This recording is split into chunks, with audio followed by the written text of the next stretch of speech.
Hi friends, good morning. இன்றைக்கி நம்ம தோட்டத்தில் ஒரு அரசணிக்காய் பிடிச்சிருந்துச்சி ஃப்ரெண்ட்ஸ். சரி செஞ்சு சாப்பிட்லான்னு சொல்லிட்டு பறிச்சுட்டு வந்து கழுவி எடுத்தாச்சு ஃப்ரெண்ட்ஸ். அரசணிக்காயோட நன்மைகள் பார்த்திங்கன்னா, நம்ம ஸ்கின்னுக்கு ரொம்ப நல்லது. இதில் நார்ச்சத்து, விட்டமின்ஸ், தாதுக்கள் இதெல்லாம் இருக்கிறதுனால நமக்கு செரிமானம் ஆகிறதுக்கு உதவி பண்ணுது ஃப்ரெண்ட்ஸ்.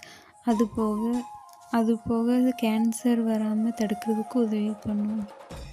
உங்களுக்கும் கிடச்சிது அப்படின்னா மிஸ் பண்ணாமல் வாங்கி சாப்பிடுங்க, நமக்கு ரொம்ப நல்லது.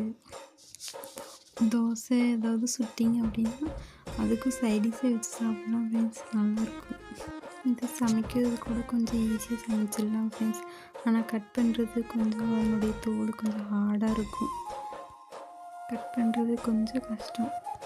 இது சாப்பாடு போடாமல் அப்படியே தனியாக கூட சாப்பிட்லாம், தனியாக சாப்பிட்டாலும் நல்லாயிருக்கும். நம்ம சேனலை சப்ஸ்கிரைப் பண்ணுங்கள், லைக் பண்ணுங்கள், கமெண்ட் பண்ணுங்கள், சப்போர்ட் பண்ணுங்கள். கருவேப்பிலை ஹாட் பாக்ஸில் போட்டு வைக்கும்போது வாடாமல் இருக்கும் ஃப்ரெண்ட்ஸ், அதனால தான் நம்ம அதில் போட்டு வச்சுருக்கோம். வெங்காயம், மிளகாய் இதெல்லாம் போட்டு தாளிச்சிட்டு அது கொஞ்சம் வணங்கினதுக்கப்புறம் காயை போட்டுடலாம் ஃப்ரெண்ட்ஸ்.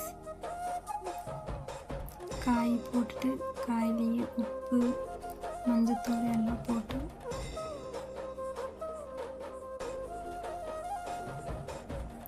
ஒரு குலுக்கி எடுத்துட்டு வச்சுட்டா அதுவே வெந்துடும் ஃப்ரெண்ட்ஸ். வெந்ததுக்கப்புறம் நம்ம காரம் போட்டுட்டு மிளகாத்தூள் போட்டு இறக்கிடலாம்.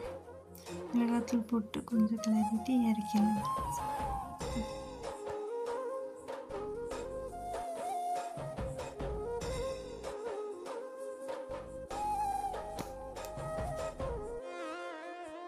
தண்ணி வேணுன்னா கொஞ்சம் லைட்டாக ஆட் பண்ணிக்கலாம் ஃப்ரெண்ட்ஸ்.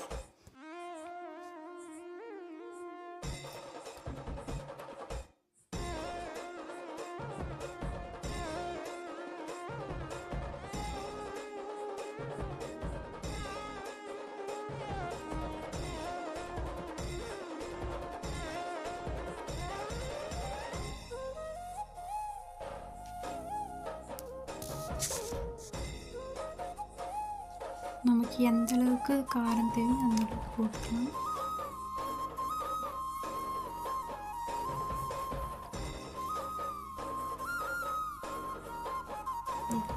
வெந்துருச்சு, சரி நம்ம போட்டு சாப்பிடலாம்.